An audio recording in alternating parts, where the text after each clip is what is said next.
So let's take the right please to the tenements, with some rather fun STL designs for some building terrain, rarely seen fully intact buildings, and then ruins to turn them into, that we all know so well.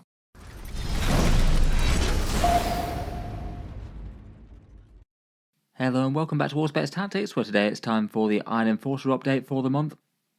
Over the past 6 months or so, this has been a fun side project for the channel, the chance to commission a whole bunch of really cool miniature designs that I decided to theme around a grimdark police state. New miniatures and models coming out each a month, with the exact units turning up being voted by you guys. As ever, this is basically a once per month announcement video. I've already talked about some potential balanced data slate leaks in the video before this, and we'll be back to talk some Grey Knights in the next one in around about 8 hours time or so, I guess.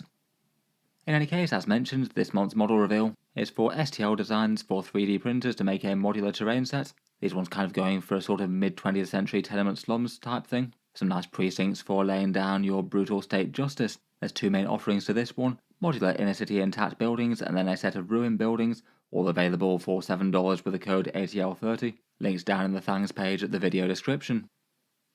Focusing on the intact buildings to start with, they could be a terrain set with really quite a different feel to quite a lot of other stuff out there. I really quite like the feel of these tenement buildings, complete with brickwork, store windows and doors and things at the front, and a bunch of fun little details like electricity meters, exit signs and things like that. The general idea is that you could print the main bulk of the building in FDM if desired, and then add on the fire escapes and finer details in resin, though it is still possible to print the entire thing resin too. The wall and window sections come in modular bits, so you can basically build them up as high as you wanted, and potentially even be able to flex out and reassemble different ones if you'd like, with a few slots to mount some magnets in them if you wanted to make that possible.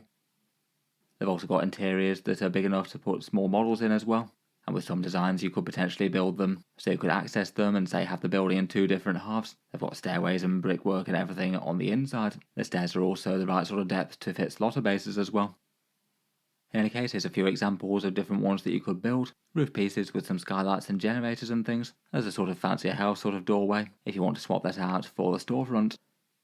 Out the front there's even a few gateway designs as well, potentially making a few defensible locations to take up positions in to repel the masses.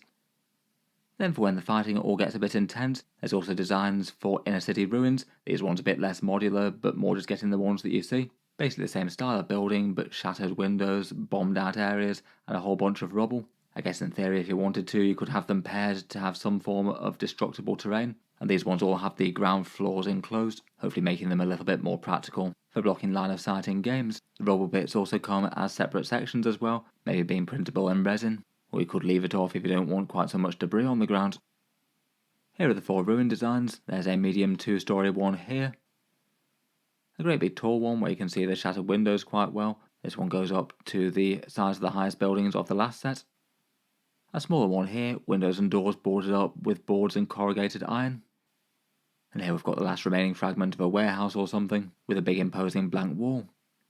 In any case, hats off to Mr. Spiros from across the realms for designing these as normal. You can really tell the amount of time and effort that went into these from one guy. Finally, as a small and slightly quirky bonus, given it's Christmas, we've got an Iron Enforcer and Santa hat, plus a mini Christmas tree design if you want to have that lurking in the corner of one of your bombed out ruins, because just because you're breaking the will of dissidents doesn't mean that you can't have a bit of festive cheer. As mentioned, for how to get hold of them, it's $7 for basically the entire set of the ruins, though the Christmas Iron Enforcer is completely free, so feel free to check out things in the video description if you're interested. I did mention this in the channel update video a few days back, but basically this marks the end of the first wave of the Iron Enforcers, after 6 months worth of fun model releases. Basically the miniatures were being funded by Thangs themselves in a sort of outreach and experiment type thing to grow their business and demonstrate the concept a bit of subscriptions to miniature ranges being on their platform. Now that funding run's completed, it does mean that Iron Enforcers are going on pause for the time being, so this could potentially be the last release for the faction unless we're able to revisit in the future sometime. I've certainly enjoyed the experience. It was a very lucky position to be able to be in, to commission a whole bunch of fun miniatures and allow viewers some input on the designs. So of course a big thank you to Thangs and Spiros, the miniature maker, for making it all possible. The usual thing for the Iron Enforcers has been a subscription service, and that will basically be put on indefinite pause when it comes to the end of December. It means that the $7 in December is basically paying for the Tenement Buildings set,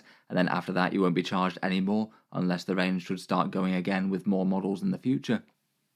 After the subscription model's finished, basically the units will go on general sale on Thangs. A lot of them are already up already. usually at $20 for the STL designs. If you'd like to pick up some Iron Enforcer Patrolmen or the fun Segway Enforcers or any of the rest, that should stay around into the far future, and I might mention them from time to time on the channel. And hopefully a good few people will find some good use out of the designs going into the future. To look through the range so far, we also had the Oppressor Transport with the front assault ramp, the Constable Light Scout Walkers, the Jump Troop Storm Legionary Riflemen, Riot Shield Enforcers to lay down a bunch of justice, and then the most recent ones with the Guerrilla Exosuits with their enormous assault rifles, plus a bunch of Penal Legion with bomb collars. All of those are on Thangs at the moment now, and will stay there for some time to come. On top of that, all the free designs will remain there as well. There's been quite a few of them that are built up now of one sort or another, so feel free to check them out. And as ever, if you'd like some physical printed patrolmen, they're available from Godforge, 40 miniatures for $28 printed. There's also a few of the other designs that have come to physical print from a commission printer called Ogrin2410 on eBay as well. I'll link them down in the video description too. They've got a whole bunch of the Iron Enforcer designs on print on demand. In any case though, it's certainly been fun. If I do get any further chance in the future, I'd certainly happily revisit the project. Perhaps there'll be a few more designs coming along at some point, but I'll let you know on that front at the time. In any case though, I'll be back shortly to talk more 40k stuff, so feel free to check out the range in the video description if you're interested in Enforcer things, and otherwise I'll see you guys next time.